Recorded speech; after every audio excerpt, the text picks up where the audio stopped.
இறைவனை நாம் எங்கெங்கோ தேடி அலைகிறோம். ஆனால் இறைவன் நம்மை தேடி வரவும் ஒரு வழி இருக்கிறது என்பதை கர்ணனின் வாழ்க்கை நமக்கு உணர்த்துகிறது.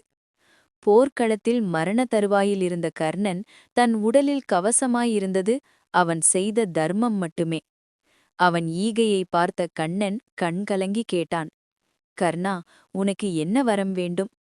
அவன் கேட்டது மோட்சமல்ல, இன்னொரு பிறவி இருந்தால் இல்லை என்று வருபவருக்கு இல்லை என்று சொல்லாத உள்ளம் மட்டும் கொடு, இறைவா. இந்த தூய மனதை கண்ட கண்ணன் கர்ணனை தன் மார்போடு அணைத்தான். கண்ணீரால் அவனை நனைத்தான். கேட்காமலே முக்தி கிடைத்தது. தவமில்லை, யாகமில்லை, மந்திரமில்லை. இருந்தது ஒன்றே ஒன்று, முழு மனதோடு செய்த தர்மம். இறைவனை தேடி ஓட வேண்டாம். நம் கடமையை சரியாக செய்தாலே இறைவன் நம்மிடம் வருவான். மனம் புவந்து செய், நன்றி மறக்காதே.